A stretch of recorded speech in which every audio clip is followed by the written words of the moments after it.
الحمد للہ رب العالمین والصلاة والسلام علی خاتم النبیین اما بعد فاعوذ باللہ من الشیطان الرجیم بسم اللہ الرحمن الرحیم الصلاة والسلام علیک یا رسول اللہ وعلی آلک واصحابک یا حبیب اللہ الصلاة والسلام علیک یا نبی اللہ وعلی آلک واصحابک یا نور اللہ۔ مدنی چینل کے ناظرین، آپ دیکھ رہے ہیں پروگرام قرآن پاک ترجمہ و تفسیر کے ساتھ۔ اللہ پاک ہمیں قرآن شریف کے حق کو حق سمجھنے، اس پر عمل کرنے، باطل کو باطل جاننے اور اس سے بچنے کی توفیق عطا فرمائے۔ نبی پاک صلی اللہ علیہ وآلہ وسلم نے فرمایا، جمعے کے دن درود پڑھنے والوں کا میں شفیع اور گواہ ہوں گا۔ صلو علی الحبیب صلی اللہ علی محمد صلی اللہ علیہ وآلہ وسلم۔ اعوذ باللہ من الشیطان الرجیم بسم اللہ الرحمن الرحیم۔ وَلَئِن شِئْنَا لَنَذْهَبَنَّ بِالَّذِي أَوْحَيْنَا إِلَيْكَ ثم لا تجد لك به علينا وكيلا إلا رحمة من ربك إن فضله كان عليك كبيرا۔ آسان ترجمہ قرآن کنز العرفان۔ اور اگر ہم چاہتے تو ہم جو آپ کی طرف وحی بھیجتے ہیں اسے لے جاتے، پھر تم اپنے لیے ہمارے حضور کوئی وکیل نہ پاتے، مگر تمہارے رب کی رحمت ہی ہے، بے شک تمہارے اوپر اس کا بڑا فضل ہے۔ ناظرین کرام، یہاں پر فرمایا گیا کہ اگر ہم چاہتے تو اس قرآن کو، جو کہ شفا اور مومنوں کے لیے رحمت ہے اور ان تمام علوموں کا جامع ہے جو آپ کو عطا فرمائے گئے، اسے سینوں اور صحیفوں سے مٹا دیتے، پھر آپ کوئی وکیل نہ پاتے جو ہماری بارگاہ میں آپ کے لیے اس قرآن کو لوٹا دینے کی وکالت کرتا۔ لیکن آپ کے رب کی رحمت ہی ہے کہ اس نے قیامت تک اسے باقی رکھا اور ہر طرح کی کمی بیشی اور تبدیلی سے محفوظ فرما دیا۔ اور یہ اللہ پاک کا احسان در احسان ہے کہ اس نے پہلے قرآن نازل فرما کر احسان عظیم فرمایا،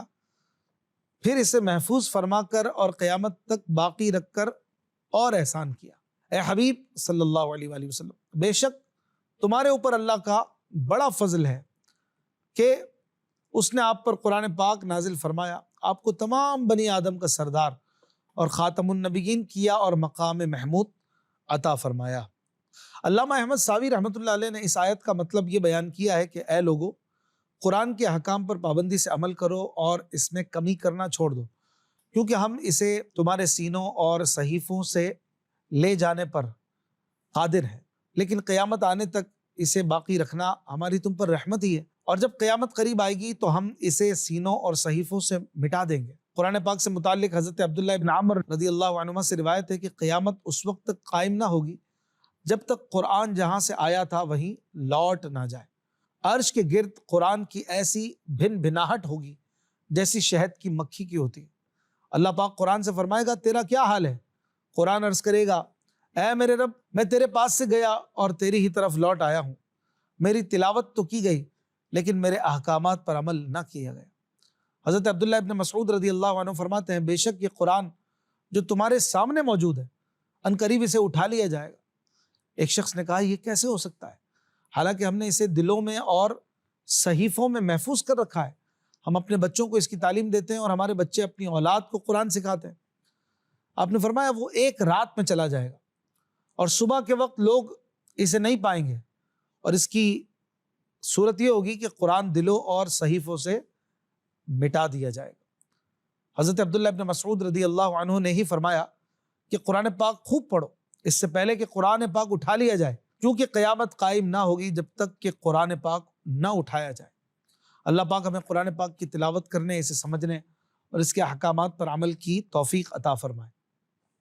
اگلی آیت میں اللہ پاک فرماتا ہے، قُلْ لَئِنِ اجْتَمَعَتِ الْإِنسُ وَالْجِنُّ عَلَىٰ أَن يَأْتُوا بِمِثْلِ هَٰذَا الْقُرْآنِ لا يأتون بمثله ولو كان بعضهم لبعض ظهيرا۔ آسان ترجمہ قرآن کنز العرفان۔ تم فرماؤ، اگر آدمی اور جن سب اس بات پر متفق ہو جائیں کہ اس قرآن کی مانند لے آئیں تو اس کا مثل نہ لا سکیں گے، اگرچہ ان میں ایک دوسرے کا مددگار ہو۔ فرمایا گیا کہ اگر تمام جن و انس اس بات پر متفق ہو جائیں کہ فصاحت و بلاغت، حسن ترتیب، علوم غیبیہ اور معارف الہیہ وغیرہ میں سے کسی کمال میں قرآن کے برابر کوئی چیز لے آئیں تو وہ ایسا نہ کر سکیں گے۔ مشرکین نے کہا تھا کہ ہم چاہیں تو اس قرآن کی مثل بنا لیں۔ اس پر یہ آیت کریمہ نازل ہوئی اور اللہ پاک نے ان کی تکذیب کی کہ خالق کے کلام کے مثل مخلوق کا کلام ہو ہی نہیں سکتا۔ اگر وہ سب باہم مل کر کوشش کریں جب بھی ممکن نہیں کہ اس کلام کی مثل لا سکیں۔ چنانچہ ایسا ہی ہوا، تمام کفار عاجز ہوئے اور انہیں رسوائی اٹھانی پڑی، اور وہ ایک لائن بھی قرآن کے مقابل، قرآن کے مثل بنا کر پیش نہ کر سکے۔ اگلی آیت میں اللہ پاک فرماتا ہے وَلَقَدْ صَرَّفْنَا لِلنَّاسِ فِي هَذَا الْقُرْآنِ مِنْ كُلِّ مَثَلٍ فَأَبَى أَكْثَرُ النَّاسِ إِلَّا كُفُورًا۔ آسان ترجمہ قرآن کنز العرفان۔ اور بے شک ہم نے لوگوں کے لیے اس قرآن میں ہر طرح کی مثال بار بار بیان کی ہے، تو اکثر لوگوں نے ناشکری کرنے کے علاوہ نہ مانا۔ ناظرین، علامہ اسماعیل حقی رحمۃ اللہ علیہ فرماتے ہیں کہ ان آیات سے 3 باتیں پتہ چلی کہ قرآن پاک اللہ پاک کی بڑی عظیم اور جلیل نعمت ہے، اس لیے ہر عالم اور حافظ پر لازم ہے کہ وہ اس نعمت کا شکر ادا کرے اور اس کے حقوق ادا کرنے پر ہمیشگی اختیار کرے۔ مزید یہ کہ انسان اور اس کے علاوہ کسی اور مخلوق میں طاقت نہیں کہ وہ ایسا کلام پیش کر سکے جو اللہ پاک کے کلام کی طرح جامع ہو، اس کی عبارت، الفاظ کی عمدگی اور فصاحت انتہا کو پہنچی ہوئی ہو، اس کے اشارے باریکی اور کمال دانش مندی کی، اس کے نکات، لطافت اور نظافت کی، اور اس کے حقائق، حقیقت اور پاکیزگی کی انتہا کو پہنچے ہوئے ہوں۔ یہ قرآن ہی ہے جو اپنی مثل آپ ہے۔ اسی طرح اکثر لوگ اللہ پاک کی نعمتوں کی قدر نہیں پہچانتے اور اللہ پاک کی طرف سے کی جانے والی تنبیہات سے تنبیہ حاصل نہیں کرتے، اسی لیے 1000 میں سے 1 شخص جنت میں جائے گا اور باقی جہنم میں جائیں گے، اور یہ وہ لوگ ہوں گے جنہوں نے حق بات سے اور اسے سیکھنے سے منہ پھیرا ہوگا۔ استغفر اللہ۔ یہاں یہ بات یاد رہے کہ قرآن مخلوق نہیں، کیونکہ یہ اللہ پاک کی صفت ہے، اور اللہ پاک کی صفات ازلی اور غیر مخلوق ہے۔ امام اعظم ابو حنیفہ رحمۃ اللہ علیہ فرماتے ہیں جو قرآن پاک کو مخلوق کہے یا اس کے بارے میں توقف کرے یا اس کے بارے میں شک کرے تو اس نے اللہ پاک کے ساتھ کفر کیا۔ اعلیٰ حضرت امام احمد رضا خان رحمۃ اللہ علیہ نے فتاوی رضویہ کی 15ویں جلد میں سبحان السبوح عن عیب کذب مقبوح، یعنی جھوٹ جیسے بدترین عیب سے اللہ پاک کے پاک ہونے کا بیان، اس اپنے کتابچے میں قرآن پاک کے غیر مخلوق ہونے پر ائمہ اسلام کے 32 ارشادات ذکر فرمائے ہیں، اور ان میں یہ بھی بیان کیا ہے کہ 9 صحابہ اکرام فرماتے تھے کہ جو قرآن کو مخلوق بتائے وہ کافر ہے، اعوذ باللہ۔ اگلی آیت میں اللہ پاک فرماتا ہے وَقَالُوا لَن نُؤْمِنَ لَكَ حَتَّى تَفْجُرَ لَنَا مِنَ الْأَرْضِ يَنبُوعًا أَوْ تَكُونَ لَكَ جَنَّةٌ مِّن نَخِيلٍ وَعِنَبٍ فتفجر الأنهار خلالها تفجيرا أو تسقط السماء كما زعمت علينا كسفا أو تأتي بالله والملائكة قبيلا أو يكون لك بيت من زخرف أو ترقى في السماء ولن نؤمن لرقيك حتى تنزل علينا كتابا نقرأه قل سبحان ربی هل کنت الا بشرا رسولا۔ آسان ترجمہ قرآن کنز العرفان۔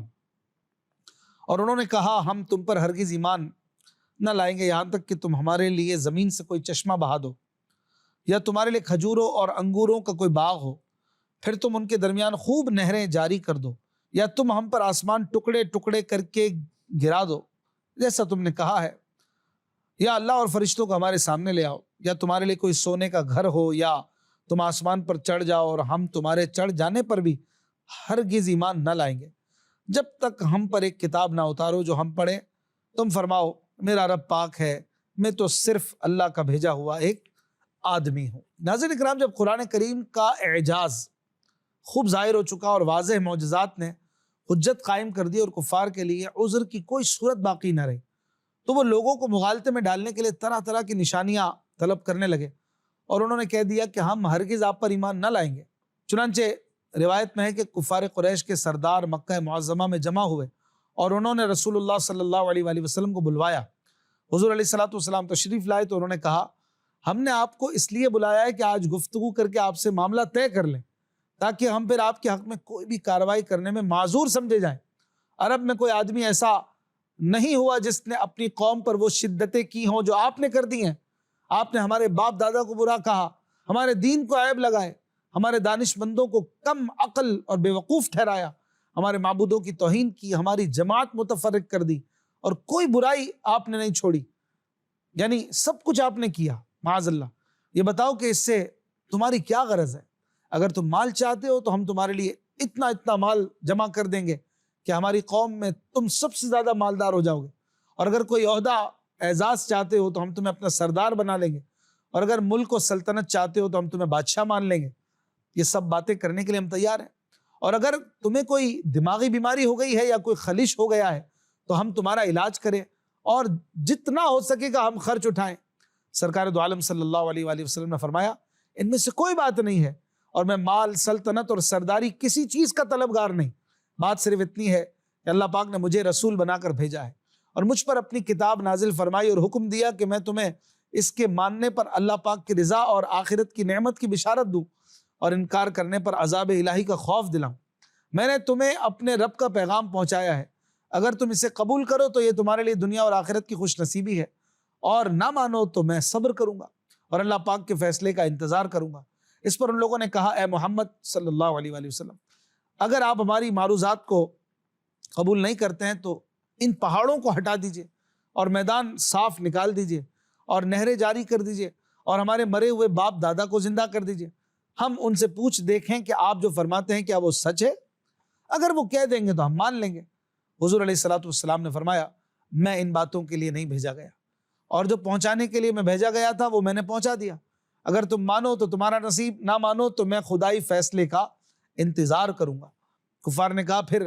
آپ اپنے رب سے عرض کر کے ایک فرشتہ بلوا لیجئے جو آپ کی تصدیق کرے اور اپنے لیے باغ، محل اور سونے چاندی کے خزانے طلب کیجئے۔ رسول کریم صلی اللہ علیہ وآلہ وسلم نے فرمایا میں اس لیے نہیں بھیجا گیا، میں بشیر و نذیر بنا کر بھیجا گیا ہوں۔ اس پر وہ لوگ کہنے لگے تو ہم پر آسمان گروا دیجئے،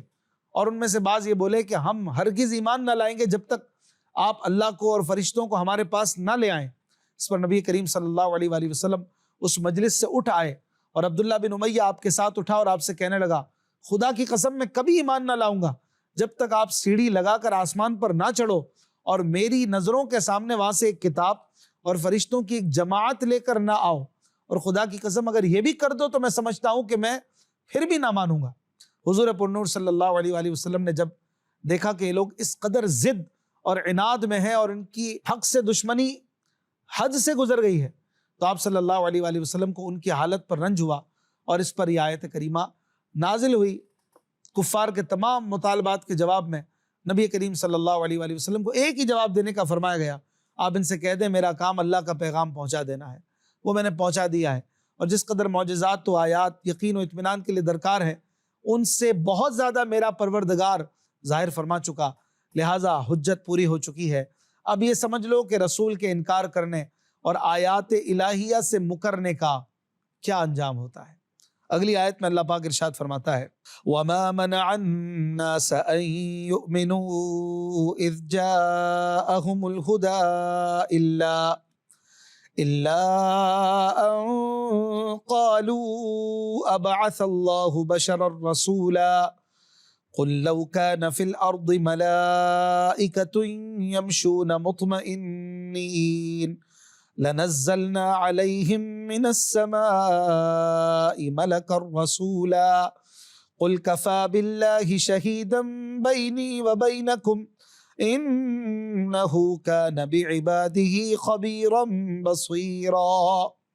آسان ترجمہ قرآن کنز العرفان۔ اور لوگوں کو ایمان لانے سے ان کے پاس ہدایت آ جانے کے بعد اسی بات نے منع کر رکھا ہے کہ وہ کہتے ہیں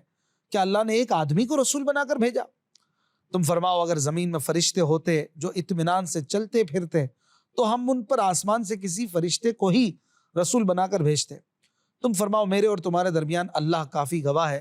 بے شک وہ اپنے بندوں کی خبر رکھنے والا، دیکھنے والا ہے۔ ناظرین اکرام، یہاں ارشاد فرمایا لوگوں کے پاس ہدایت آ چکی ہے،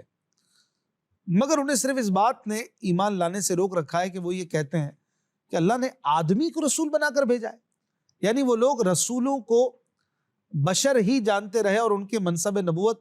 اور اللہ پاک کے عطا فرمائے ہوئے کمالات کے معترف نہ ہوئے۔ یہی ان کے کفر کی اصل وجہ تھی، اور اسی لیے وہ کہا کرتے تھے کہ کوئی فرشتہ کیوں نہیں بھیجا گیا؟ اس کا جواب دیا گیا، نبی کریم صلی اللہ علیہ وآلہ وسلم کو اللہ پاک نے فرمایا کہ تم ان سے فرما دو اگر انسانوں کے بجائے زمین میں صرف فرشتے رہائش پذیر ہوتے جو یہاں چلتے پھرتے، ہم ان پر آسمان سے کسی فرشتے کو ہی رسول بنا کر بھیجتے، لیکن جب زمین میں انسان بستے ہیں تو رسول بھی انسان ہی ہونا چاہیے۔ فرشتوں کے لیے فرشتہ ہی رسول بھیجا جاتا کیونکہ وہ ان کی جنس سے ہوتا، لیکن جب زمین میں آدمی بستے ہیں تو ان کا ملائکہ میں سے رسول طلب کرنا نہایت ہی بیجا ہے۔ پھر مزید فرمایا گیا کہ اے حبیب صلی اللہ علیہ وآلہ وسلم آپ فرما دیں کہ میرے اور تمہارے درمیان اس بات پر اللہ پاک ہی گواہ کافی ہے کہ جس چیز کے ساتھ مجھے بھیجا گیا وہ میں نے تم تک پہنچا دی اور تم نے اسے جھٹلایا اور دشمنی کی۔ بے شک وہ اپنے بندوں یعنی رسولوں اور جن کی طرف انہیں بھیجا گیا ان کے ظاہری اور باطنی تمام احوال کی خبر رکھنے والا اور انہیں دیکھنے والا ہے، تو وہ انہیں اس کی جزا دے گا۔ اگلی آیت میں اللہ پاک ارشاد فرماتا ہے وَمَن يَهْدِ اللَّهُ فَهُوَ الْمُهْتَدِ وَمَن يُضْلِلْ فَلَن تَجِدَ لَهُمْ أَوْلِيَاءَ مِن دُونِهِ وَنَحْشُرُهُمْ يَوْمَ الْقِيَامَةِ عَلَى وُجُوهِهِمْ عُمْيًا وَبُكْمًا وَصُمًّا مَأْوَاهُمْ جَهَنَّمُ كُلَّمَا خَبَتْ زِدْنَاهُمْ سَعِيرًا ذلك جزاؤهم بأنهم كفروا بآياتنا وقالوا أإذا كنا عظاما ورفاتا أإنا لمبعوثون خلقا جديدا۔ اور جسے اللہ ہدایت دے تو وہی ہدایت پانے والا ہوتا ہے، اور جنہیں وہ گمراہ کر دے تو تم ہرگز ان کے لیے اس کے سوا کسی کو مددگار نہ پاؤ گے، اور ہم انہیں قیامت کے دن ان کے منہ کے بل اٹھائیں گے اس حال میں کہ وہ اندھے اور گونگے اور بہرے ہوں گے، ان کا ٹھکانہ جہنم ہے، جب کبھی بجھنے لگے گی تو ہم اسے اور بھڑکا دیں گے۔ یہ ان کی سزا ہے اس سبب سے کہ انہوں نے ہماری آیتوں کا انکار کیا اور کہنے لگے کیا جب ہڈیاں اور ریزہ ریزہ ہو جائیں گے تو کیا ہمیں نئے سرے سے پیدا کر کے اٹھایا جائے گا؟ ناظرین اکرام، اس آیت میں اللہ پاک نے اپنے حبیب صلی اللہ علیہ وآلہ وسلم کو تسلی دیتے ہوئے ارشاد فرمایا اے پیارے حبیب صلی اللہ علیہ وآلہ وسلم، جسے اللہ ہدایت دے تو وہی ہدایت پانے والا ہوتا ہے، اور جنہیں وہ گمراہ کر دے تو تم ہرگز ان کے لیے اس کے سوا کسی کو مددگار نہ پاؤ گے، اور ہم انہیں قیامت کے دن ان کے منہ کے بل اس حال میں اٹھائیں گے کہ وہ جس طرح دنیا میں حق دیکھنے کی بصیرت نہ رکھتے تھے، حق بات بول نہیں سکتے تھے اور حق بات سننے سے بہرے تھے، اسی طرح آخرت میں بھی اس چیز کو دیکھنے سے اندھے ہوں گے جو ان کی نگاہوں کو ٹھنڈا کرے، وہ بات بولنے سے گونگے ہوں گے جو ان کی طرف سے قبول کی جائے، اور اس بات کو سننے سے بہرے ہوں گے جو ان کے کانوں کو لذت دے۔ ان کا ٹھکانہ جہنم ہے، جب کبھی اس کی آگ بجھنے لگے گی تو ہم اسے اور بھڑکا دیں گے۔ اس آیت میں بیان ہوا کہ اللہ پاک قیامت کے دن کفار کو منہ کے بل اٹھائے گا۔ اس سے متعلق بخاری شریف میں ہے کہ ایک شخص نے عرض کی یا رسول اللہ صلی اللہ علیہ وآلہ وسلم، کافر کو اس کے چہرے کے بل کس طرح اٹھایا جائے گا؟ ارشاد فرمایا وہ رب جس نے اسے دنیا میں 2 قدموں پر چلایا، کیا اس بات پر قادر نہیں کہ وہ قیامت کے دن اسے چہرے کے بل چلائے؟ کیوں نہیں، وہ اس بات پر ضرور قادر ہے۔ سنن ترمذی میں حضرت ابو ہریرہ رضی اللہ عنہ سے روایت ہے، حضور علیہ الصلوۃ والسلام نے فرمایا قیامت کے دن لوگ 3 حالتوں میں اٹھائے جائیں گے، بعض لوگ پیدل چلیں گے، بعض سوار، اور کچھ لوگ چہروں کے بل چلیں گے۔ نعوذ باللہ۔ عرض کی گئی یا رسول اللہ صلی اللہ علیہ وآلہ وسلم، چہروں کے بل کیسے چلیں گے؟ فرمایا جس نے انہیں قدموں پر چلایا وہ انہیں منہ کے بل چلانے پر بھی قادر ہے، سن لو وہ اپنے منہ کے ذریعے ہر بلند جگہ اور کانٹے سے بچیں گے۔ پھر آخر میں فرمایا کہ یہ عذاب ان کی سزا ہے، اور اس کا سبب یہ ہے کہ انہوں نے ہماری آیتوں کا انکار کیا اور مرنے کے بعد دوبارہ زندہ کیے جانے کا انکار کرتے ہوئے کہنے لگے کیا جب ہم ہڈیاں اور ریزہ ریزہ ہو جائیں گے تو کیا ہمیں نئے سرے سے پیدا کر کے اٹھایا جائے گا؟ اللہ پاک سے دعا ہے کہ ہمیں وہ قیامت پر حقیقی ایمان عطا فرمائے اور قرآن شریف کے مطابق اپنی زندگی گزارنے کی توفیق عطا فرمائے۔ زندگی رہی تو انشاءاللہ الکریم آیت نمبر 99 سے اگلا درس شروع کریں گے۔ اپنا خیال رکھیے گا۔ صلو علی الحبیب صلی اللہ علی محمد صلی اللہ علیہ وآلہ وسلم۔